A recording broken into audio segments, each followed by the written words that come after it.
Hey, Kevin and Chris. This is DJ Sean J. I am a longtime listener and I think second-time caller. So quick question for you. Try to keep this under a minute. I've been curious about the process of ultimately removing your ability to register with a PRO. Rather, as an artist, not having a PRO represent you.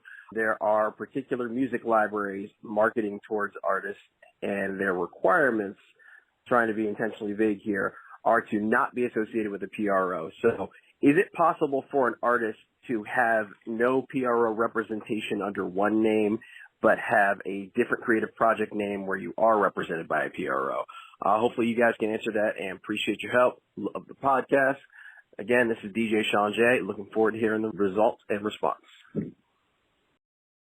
All right. Thanks for the call. I think what might be going on here is that it is a sync licensing company that wants to retitle the track. That's what my guess. This is a common practice. It's not a good practice, but it is a common practice where they will retitle the song and list you as a songwriter, but they will want to collect the performance royalties to take a cut of it. So that's how probably 20th century of them. Good God. I've experienced this with a company before where that's what they wanted to do. It's a practice that you will see happen in the sync world. Now, here's why it might be worth doing. So first of all, he asked about not being in PR. I'm wondering if that's what they're really asking, because it's normally like, okay, you as a songwriter are signed up with a PRO to collect your performance royalties. But what the sync company's trying to do is they want to retitle the song, basically give it a different title so it's listed as a different song in the PRO that they can claim, because some of the placements that they get don't pay much, or if anything, up front. But by nature of how the show works, they get a lot of performances. And so the performance royalties could be $4,000, $6,000. I've seen this happen with especially MTV when they had all those like Real World and all those shows. They used an enormous amount of music in those shows. They didn't pay anything for those placements, but they repeated those shows so much that an artist would typically get about $4,000 of performance royalties for their song being used in those episodes.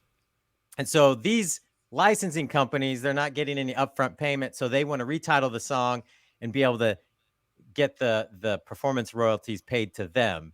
So that's usually where I've seen this happen. If that's not what the case here is, I would be very, very suspicious of being asked to not have my music signed up with a PRO.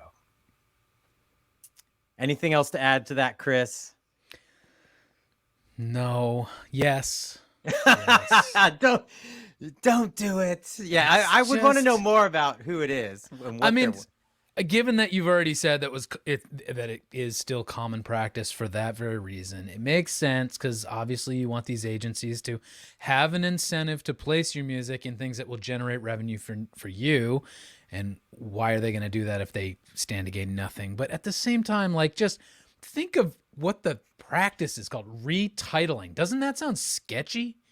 Mm-hmm. Like, we live in a world with sonic fingerprinting.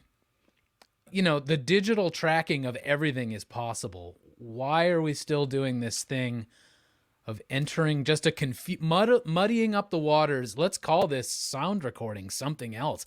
Oh, that sounds like it'll end well. Yeah, you know, you bring up a good point, because this practice has been going on for a long time, especially long before the real digital age took hold and things like sonic fingerprinting. So I'd be curious, if you're an artist and you've come across this, you've had issues, or you're still doing this with a sync company, call our listener line. The number is on the screen, 360-524-2209.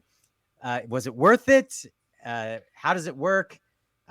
Because I could see how these clips of shows get on YouTube, and now you're having a fingerprinting issue because the master recording is going to be fingerprinted as something different, and you're going to want to, collect on that. So there's lots of ways where I feel like that practice has probably got a sunset, because just it causes more problems than it's worth.